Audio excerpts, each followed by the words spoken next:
By now, you may have heard of Project 2025, but if you're still sort of scratching your head and wondering what it is, you're not alone, and it can be hard to separate the hysteria on the left from the real facts of what's actually going on, including how closely Donald Trump is aligned to this thing. We're going to get to that in a moment, but the basic gist is that Project 2025 is a 900-page handbook for the next Republican president, yes, Donald Trump if he wins the election, put together by the Heritage Foundation. This is a conservative think tank and involving former Trump administration officials. And it proposes a transition plan involving expanding presidential powers, the purging of tens of thousands of government workers and replacing them with Trump loyalists, defunding the DOJ, dismantling the FBI, breaking up the Department of Homeland Security, all things which on this show we have called out as being as ridiculous as calls to defund the police from those on the left. You see how crazy works on both ends? But I think it's reasonable to say there's something quite unsettling about what Project 2025 is pushing.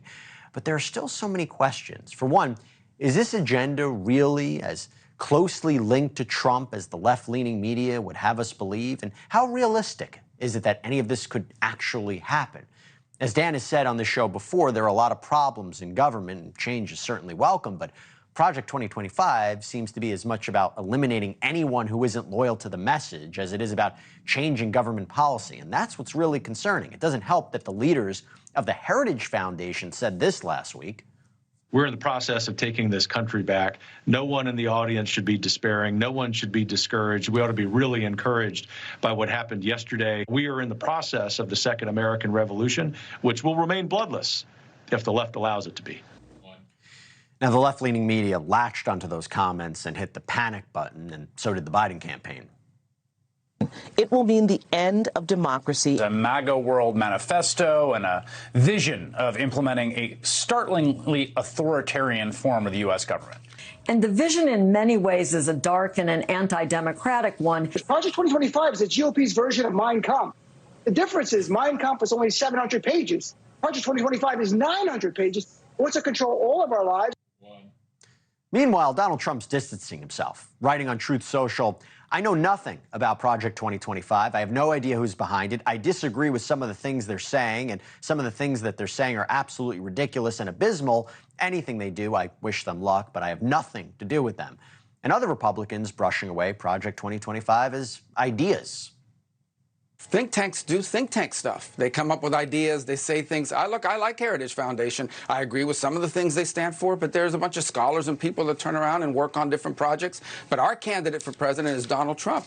And Donald Trump is running on restoring common sense, working class values, and making our decisions on the basis of that, not on ideological lunacy, which is what we've seen over the last 4 years under Joe Biden. Is that what Project 2025 is? Is it ideological lunacy?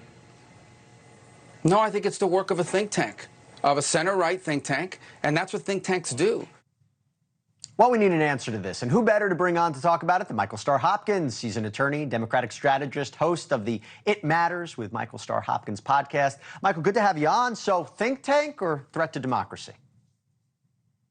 Absolutely a threat to democracy. If you look at like Stephen Bannon, the rest of kind of the Trump ilk, this is their blueprint. Caroline Leavitt, who's the press secretary for the Trump campaign, is featured in those ads. Stephen Miller is someone who helped build out this plan. It's not just a rollback of individual rights, but really a rollback of democracy itself. How realistic is it? So even assuming that all three branches are controlled by Republicans, how realistic is all of this to actually come to fruition? The problem is you don't have to get 100% of the things in Project 2025 accomplished to really dismantle the government and dismantle democracy. If you do 20% of it, if you round up undocumented immigrants and put them into stadiums to deport them, if you put in a national ban for abortion, those are all things that really at our fabric will rip apart our democracy. The idea that we would deport 10, 20 million people, that would destroy our economy. That would raise inflation. That's something that Donald Trump has said he will do from day one.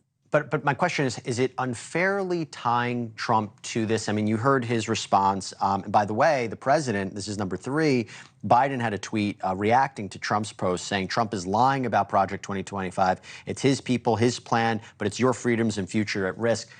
Do you think that that Donald Trump is being unfairly tied to this?